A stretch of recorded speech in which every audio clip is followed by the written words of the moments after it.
BJP की सरकार आए ना आए उससे हमें कोई मतलब नहीं है। हमारा वोट हमेशा के लिए एक एफडी बन के बीजेपी के पास चला गया है। भाजपा ने पहाड़ियों की मदद करके ये बता दिया कि वो फिरका पास नहीं है। वो जमात जिसको हम खरी खोटी सुनाते थे वो हमको एम्पावर कर रही है मुसलमानों को, और जिन पार्टियों पर हमारा आज तक एतमाद था, भरोसा, ट्रस्ट था, वो अब कहते हैं कि जब वो इक़्तिदार में आएंगे तो वो हमारी इस कोटे को रिव्यू करेंगे। देखिए पब्लिक किसकी तरफ जाएगी, जो हमें एम्पावर करेगा।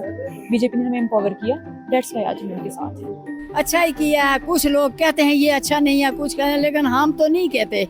क्यों? हमारे बच्चों का आगे फायदा है। एसटी स्टेटस की वजह से, हाँ, कोटा की वजह से। हाँ, तो अब बीजेपी को वोट दोगे?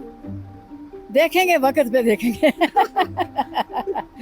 इस वक्त मैं जम्मू कश्मीर के पीर पांजाल रीजन में हूँ, जिसे जम्मू कश्मीर का मुस्लिम बाहुल्य रीजन माना जाता है। यहाँ पर सबसे ज़्यादा आबादी गुज्जर बकरवाल मुसलमानों और पहाड़ी मुसलमानों की है। और जिस जगह पर अभी मैं खड़ा हूँ यह सुरनकोट विधानसभा है, जो कि पुंछ जिले में आता है। अगर सुरनकोट विधानसभा की बात करूँ तो 2014 में यहाँ पर बीजेपी को 2123 वोट मिले थे, सिर्फ 2123 वोट। लेकिन आज स्थिति यह है कि इस सुरनकोट विधानसभा सहित इस रीजन की 6 विधानसभा सीटों पे बीजेपी स्ट्रेट फाइट में आ गई है। और उसका नतीजा यह है कि यहाँ जिन घरों पर 40 साल से नेशनल कॉन्फ्रेंस या पीडीपी का झंडा लगता था, वहाँ पर अब बीजेपी का झंडा लहरा रहा है। और जो पहाड़ी मुस्लिम कम्युनिटी एक तरह से बीजेपी को वोट देने को पाप समझती थी, वह आज अपने हाथों में बीजेपी का झंडा लेकर चल रही है। इसके साथ ही मैं आपको बता दूं कि मैं आगे जिन 6 सीटों की जिक्र करने वाला हूं, वह सारी सीटें शेड्यूल ट्राइब के लिए रिजर्व हैं। और इनमें से किसी भी सीट पर बीजेपी ने 2014 में जीत दर्ज नहीं की थी। जीत दर्ज करना तो दूर की बात है, बीजेपी इन सीटों पर लड़ाई में भी नहीं थी। लेकिन आज पूरा का पूरा पॉलिटिकल सिनेरियो बदल चुका है। ऐसे में सवाल यह उठता है कि आखिर बीजेपी ने ऐसा किया कैसे, और वह कौन से ऐसे सियासी दांव हैं जिसे बीजेपी ने चला, और वह कौन से ऐसे पॉलिटिकल डायनामिक्स हैं जो इस दौरान बदले और उनका जमीन पर कितना असर हुआ। यह सब कुछ जानेंगे इस रिपोर्ट में।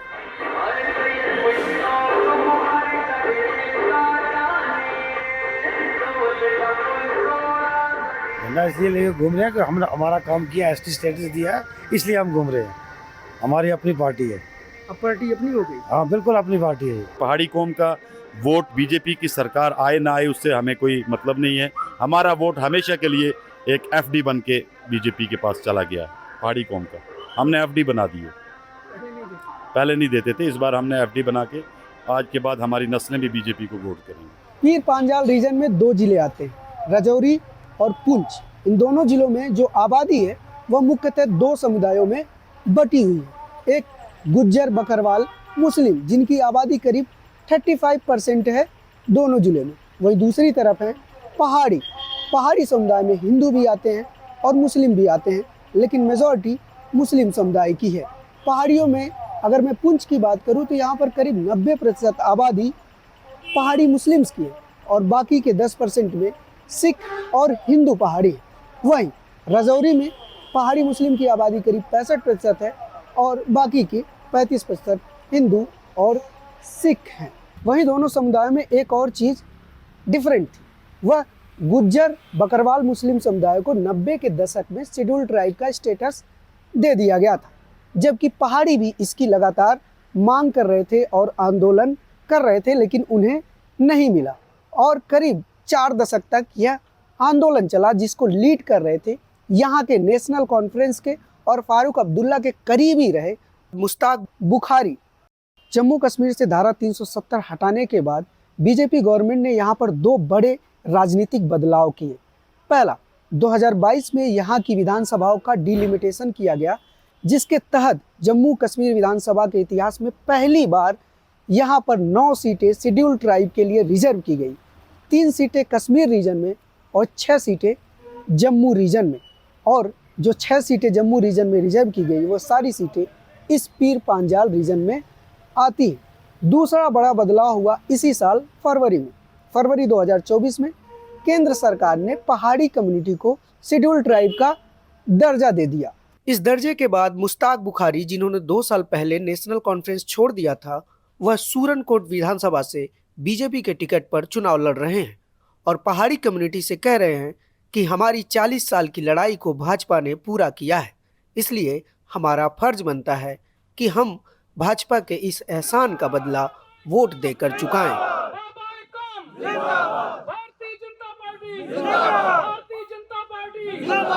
भाजपा ने पहाड़ियों की मदद करके ये बता दिया कि वो फिरका पास नहीं है, वो मुसलमानों का काम भी करते हैं। जनाब मुश्ताक अहमद बुखारी साहब, जनाब हमीद मनाज साहब, 25 तारीख को वोट कहाँ लगानी है इंशाअल्लाह। बीजेपी जमात जो है इसको ये यहाँ का मुसलमान नहीं पसंद करता था, जो आज अब बढ़ चढ़ के बीजेपी का नारा लगा रहे हैं, इसलिए कि आज के यहाँ के लोगों को, उसके बच्चों को जो दिया है वो बीजेपी ने दिया।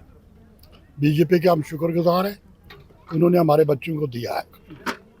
तो हमारी ये दुआ है कि बीजेपी फले फूले ताकि हमारे बच्चों का जो मुस्तकबिल है वो रोशन रहे। मुश्ताक बुखारी इस सीट से 2 बार एमएलए रह चुके हैं और 40 साल तक नेशनल कॉन्फ्रेंस से जुड़े रहे, लेकिन पहाड़ी आरक्षण के मुद्दे पर ही उन्होंने नेशनल कॉन्फ्रेंस को छोड़ दिया है। अब वह बुजुर्ग हो गए हैं तो बहुत सारी जगह कैंपेनिंग में खुद नहीं जा पा रहे हैं, उनकी जगह उनके बेटे ओवैस बुखारी कैंपेन कर रहे हैं और मीडिया से बातचीत भी वही कर रहे हैं। हमने ओवैस बुखारी से भी बात की। जो मीडियम माध्यम या हम बोलते हैं वसीला, अपने दीन में हम समझते हैं वसीला, कि जिस माध्यम वसीले से हमको कुछ मिलता है हम उसकी भी नाशुक्री नहीं करते। ये हमारा अकीदा है स्पिरिचुअली या इस्लाम के हवाले से। तो उस लिहाज से भी लोग आज बड़े नर्म हुए हैं इस तंजीम के लिए, दिल नर्म हुए हैं।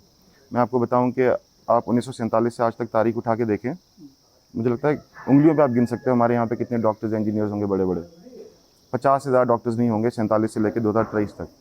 मगर जब से हमको एसटी स्टेटस मिला है, पहला बैच निकला है नीट का, 10% रिजर्वेशन दी हमको भाजपा ने, आज 126 बच्चा हमारा डॉक्टर नीट के लिए क्वालिफाई किया है। तो ये चीज़ें ग्राउंड पे मैटर करती हैं, लोगों के दिलों में घर कर जाती हैं।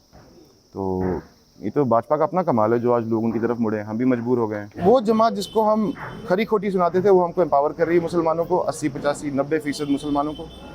और जिन पार्टियों पर हमारा आज तक एतमाद था, भरोसा, ट्रस्ट था, वो अब कहते हैं कि जब वो इक़्तिदार में आएंगे तो वो हमारी इस कोटे को रिव्यू करेंगे। ओपनली कहते हैं, अपने मैनिफेस्टो में कहते हैं। मुश्ताक बुखारी की पब्लिक मीटिंग में पहाड़ियों से यह अपील की जा रही है कि भारतीय जनता पार्टी ने उन्हें शेड्यूल ट्राइब का दर्जा देकर उनके पीढ़ियों के साथ न्याय किया है और इसका फ़ायदा उनकी कई जनरेशन्स को मिलता रहेगा। इसके साथ ही पहाड़ियों से यह अपील की जा रही है कि वह भारतीय जनता पार्टी के इस एहसान का बदला वोट देकर चुकाए। वहीं दूसरी तरफ भारतीय जनता पार्टी बिल्कुल नहीं चाहती कि यहाँ का मुद्दा धारा 370 और कश्मीर का स्टेटहुड बने।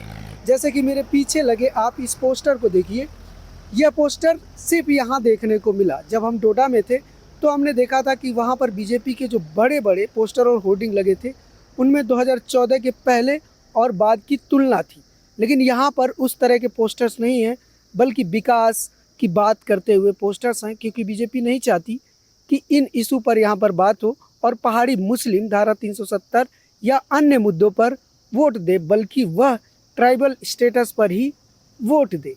आज लोग खुद कहते कि जो एहसान आपने किया है, जो भारतीय जनता पार्टी ने एहसान किया है, आपको बुखारी साहब आने की जरूरत नहीं है। जहाँ जहाँ हमारे पोलिंग स्टेशन हैं, जहाँ जहाँ भारतीय, वहाँ जो है कमल के फूल पे हम स्टैंप लगा के हम एहसान का बदला एहसान से चुकाएंगे। और अब इनकी पब्लिक मीटिंग के मैसेजिंग का कितना असर हो रहा है, यह जानने के लिए हम यहाँ के गाँव में गए। सुनिए वो लोग क्या कह रहे हैं। सरकार ने हमें कुछ दिया है, एक नस्ली काम किया है, हमारे बच्चों के बच्चे भी आगे ता जिंदगी तक है, आने वाली नस्लों तक है, तो हमें देना चाहिए ना। अगर उन्होंने हमें हक दिया है, हमें भी तो फर्ज अदा करना है अपना, हमें भी तो देखना है। जिस सरकार ने हमें दिया हमें भी तो उसको देना है, वोट देना है ना, हमें तो देना पड़ेगा, देना है, देना चाहिए, सबको देना चाहिए इस बात के लिए। ये फायदा है। पहले आप एनसी को देते थे। पहले एनसी को देते थे, अरे बीजेपी को देते, क्योंकि एनसी ने कुछ नहीं किया जी। एनसी फेल है, कुछ नहीं। एनसी सरकार ने कुछ नहीं किया। यहाँ के लोकल जो लोग थे, मतलब एनसी के जो बंदे थे, कांग्रेस के लीडर्स थे, वो उनकी नज़रों के सामने थे, बट फिर भी वो ये कहते थे कि हम डिजर्विंग नहीं हैं। लेकिन जब यहाँ पे बीजेपी की सरकार आई, मतलब उन्होंने हमें देखा, एक जी डी शर्मा कमीशन बना, फिर उन लोगों ने मतलब जब हमारी हालात देखी, उनको लगा हम डिजर्विंग हैं, तभी तो ऐसी स्टेटस मिला हमें। और दूसरा ये कि जहाँ पे हमारे बच्चे जो थे, जैसे मैं खुद एक स्टूडेंट हूँ, तो हमारे बच्चे अगर नीट की बात की जाए तो 750 में से 500 स्कोर करके भी तो यहीं रुक जाते थे। वहीं अगर हमारी दूसरी बरादरी, वो भी हमारे भाई हैं, हमारे भाई बहनों जैसे हैं, वो 250 300 वाले भी हमसे आगे निकल जाते थे। तो कहीं ना कहीं हम उस 40 साल में बहुत पीछे रह गए। पहले तो डिजर्विंग थे, ट्राइब तो हैं, लेकिन इन चीज़ों की वजह से और पीछे रह गए। तो बीजेपी ने क्या किया कि हमें इस बार जो हमारा स्टेटस दिया, तो फिर हमें मतलब एक टोकन ऑफ एप्रिसिएशन, हम उनको थैंक्स, उनको वोट दे के ही कर सकते हैं। तो जो आपने कहा कि उनका झंडा कोई नहीं लेता था यहाँ पे, आज रीज़न है हमारे पास। देखें पब्लिक किसकी तरफ जाएगी, जो हमें एम्पावर करेगा।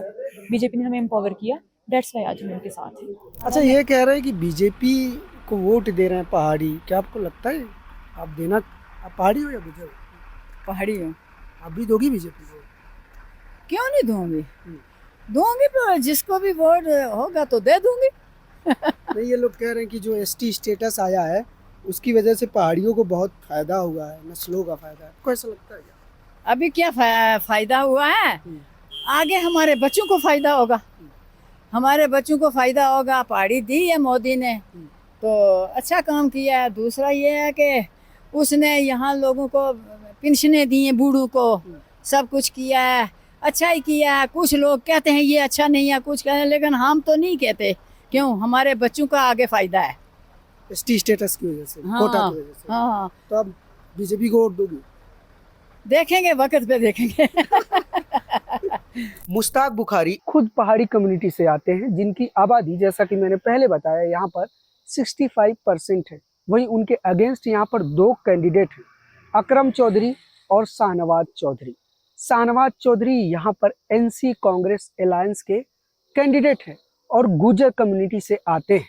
वहीं अकरम चौधरी यहाँ पर कांग्रेस से 2014 में विधायक रह चुके हैं और वह भी गुर्जर कम्युनिटी से ही आते हैं। लेकिन यहाँ पर गुर्जर कम्युनिटी की आबादी लगभग 35% है। हमने इन दोनों से बात की तो पता चला कि इनके जो मुद्दे हैं, विकास और महंगाई, बेरोजगारी जैसे कॉमन मुद्दों के अलावा धारा 370 और स्टेटहुड हैं। पहले तो हमारा आर्टिकल 370 खत्म किया, फिर उसके अंदर एक 35A एक थी। उसमें यह था कि बाहर की स्टेट का कोई भी स्टेट, जैसे हमारा हिमाचल है, पंजाब है, हमारा जो बॉर्डर है इसके साथ, वो ना यहाँ ज़मीन खरीद सकता है ना नौकरी ले सकता है। अब वो भी उठा दिया इन्होंने। उसका हमें बहुत बड़ा नुकसान है, क्योंकि हमारे बच्चे बहुत पढ़े लिखे हैं और 2014 के बाद आज तक कोई नौकरियां लगी ही नहीं। SSR भी जो यहाँ रिक्रूटमेंट बोर्ड है उसका भी कुछ भी नहीं है। कुछ थोड़ी बहुत मेरे ख्याल में 400-500 तक या 1000 तक हो सकती है, कुछ भी नहीं है। एजुकेशन सिस्टम का डिफंक्ट है, बुरा हालत है। हेल्थ, एग्रीकल्चर, हार्टिकल्चर, जो भी सेक्टर है वो बिल्कुल डिफंक्ट है। और ख़ासकर यहाँ टूरिज़्म का बड़ा स्कोप है, वो भी कहीं नहीं है। फिर 10 साल के बाद ये इलेक्शन हो रहा है। अब अंदाज़ा लेंगे 10 साल फिर हमने कैसे सफ़र किए होंगे आम लोगों ने। गरीब जो है वो गरीब हो रहा है, राशन भी नहीं मिल रहा। जो लोग गरीब थे BPL में, उनको APL में लगा दिया। APL वाले जो थे उनको BPL में लगा दिया। तो लोगों की बहुत मुश्किलात थी। रोड्स का है ही नहीं, health sector defunct, PHE, irrigation में किस किस डिपार्टमेंट का नाम है, कोई काम नहीं है। लोग बीजेपी को वोट देना नहीं चाहते हैं। बीजेपी पे अब भरोसा नहीं करते हैं। जम्मू कश्मीर का हमने स्टेटस छीन लिया, हमारी रियासत हमसे छीन ली, हमारे डिसीजंस लेने के लिए हमारे जम्मू कश्मीर लोगों से हक छीन लिया, नौजवानों से नौकरियां छीन ली, बाहर से लोगों को आके बसा के उनको नौकरी देने की बात हो रही है। और जम्मू कश्मीर के लोगों को, नौजवानों को पिछले 10 साल से नौकरियां नहीं मिल रही हैं। स्कैम्स पे स्कैम्स हुए, जो रिक्रूटमेंट्स हुई भी उसमें सब इंस्पेक्टर का एग्ज़ाम हुआ उसमें स्कैम हो गया, फाइनेंस अकाउंट्स वालों के हुआ उसमें स्कैम हो गया, जेईस के एग्ज़ाम हुए उसमें स्कैम हो गया, फायर ब्रिगेड के एग्ज़ाम हुए उसमें स्कैम हो गया। तो आज यूथ जो है ना जम्मू कश्मीर का और हमारे उनको का, वो मेंटल ट्रॉमा से गुजर रहा है। पढ़ा लिखा यूथ, उसको भरोसा नहीं है, उसको जो है अंधेरा दिख रहा है आगे। अकरम चौधरी यहाँ पर बहुत बड़े सियासी परिवार से आते हैं। उनके दादा इस क्षेत्र को रिप्रेजेंट कर चुके हैं, फिर इसके बाद उनके पिताजी, और वह भी इस क्षेत्र को रिप्रेजेंट कर चुके हैं। चुनाव से पहले उन्होंने कांग्रेस छोड़ के एनसी ज्वाइन किया था कि उन्हें यहाँ से टिकट मिल जाए, लेकिन यह सीट एनसी अलायंस जो कांग्रेस का साथ है, उस अलायंस में कांग्रेस को चली गई, इसलिए यह यहाँ से टिकट जो मिला वह शाहनवाज चौधरी को मिला, क्योंकि शाहनवाज चौधरी राहुल गांधी के करीबी माने जाते हैं। और इसके अलावा जब हमने गुज्जर कम्युनिटी के आम लोगों से बात की तो उन्होंने हमें बताया कि उनके लिए भी धारा 370 और स्टेटहुड मुद्दा है। बुखारी साहब की बात है, बुखारी साहब हमारे सरपरस्त हैं, वो हमारे बड़े सीनियर लीडर हैं और उनका हम बड़ा एहतराम करते हैं, बड़ा अदब है हमें। बट वो ऐसे लोगों के हाथ में आ गए हैं जो एक बीजेपी मुस्लिम एंटी पार्टी है। हिंदुस्तान में इन्होंने मुसलमानों की बर्बादी की है। अभी यूपी में इन्होंने जो है वो सारे मदरसे मस्जिदें जो बंद कर दी हैं, इन्होंने जो माइकें उतार दी हैं। तो हम जम्मू कश्मीर को ऐसा, हमने जम्मू कश्मीर में बहुत सख्त हालात देखे हैं पिछले 5-10 सालों से, तो हम नहीं चाहते कि आगे भी यूपी वाले हालात हमारे जो है स्टेट के बने। तो हम अपनी स्टेट को जो है वो एक पूरा अमन रखना चाहते हैं, यहाँ हम अपना भाईचारा जो है वो कायम रखना चाहते हैं। इसलिए हमारा ये मकसद है कि हम बीजेपी की जो है सरकार नहीं बनने देंगे इंशाल्लाह। गुज्जर लोग बीजेपी को वोट यहाँ नहीं देंगे जम्मू कश्मीर में, उसकी भी कुछ वजह हैं। इसलिए ये वजह है कि बीजेपी ने गुज्जर बकरवाल के जो हकूक़ हैं वो हक तलफी की है। उन्होंने फॉरेस्ट राइट एक्ट लाया, लेकिन सिर्फ कागजी रिकॉर्ड में बोला कि हमने फॉरेस्ट राइट एक्ट दे दिया है, लेकिन फॉरेस्ट राइट एक्ट जो है वो दिया नहीं गया। ग्राउंड में फॉरेस्ट राइट एक्ट का जो ज़मीनों पे इंतकाल हुआ था, मालिकियत इंतकाल नहीं किया गया, सिर्फ ऊपर से वादे किए गए। तो सिर्फ एसटी को गुज्जर एक यहाँ नहीं, गुज्जर पूरे हिंदुस्तान में हमारे गुज्जर बरादरी के लोग हैं। हमारे हरियाणा में हैं, हमारे यूपी में हैं, महाराष्ट्र में हैं, जहाँ जहाँ हमारे गुज्जर हैं वो तमाम बीजेपी के ख़िलाफ़ वोट डालेंगे। और आपने देख भी लिया कि पिछली बार यूपी से राजस्थान से गुज्जरों ने एक तरफा वोट डाला है बीजेपी के ख़िलाफ़। महाराष्ट्र से गुज्जर इनके ख़िलाफ़ हैं, यूपी से गुज्जर इनके ख़िलाफ़ हैं। तो गुज्जर जहाँ भी है, चाहे वो हिंदुस्तान के सिख हो, पंजाब के सिख हों, गुज्जर जहाँ भी है, हिमाचल में हमारे गुज्जर है, हिमाचल में आप देख लिए वहाँ भी बीजेपी के ख़िलाफ़ गुज्जर ने वोट डाला है। तो गुज्जर सिर्फ जम्मू कश्मीर में नहीं है, गुज्जर पूरे हिंदुस्तान में है और वो यकजा है। उनकी एक ही बात है कि बीजेपी को हराना है, क्योंकि बीजेपी की पॉलिसी और नीति जो है वो हमारे सेकुलर हिंदुस्तानियों के ख़िलाफ़ है। ये हिंदुस्तान जो है ये हमारा है, इसके लिए हमारे बाप दादा ने और हमारे नौजवानों ने कुर्बानियाँ दी हैं।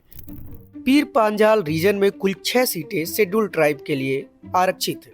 रजौरी, सुरनकोट, थाना मंडी, मेंधर, बूथल और गुलाबगढ़।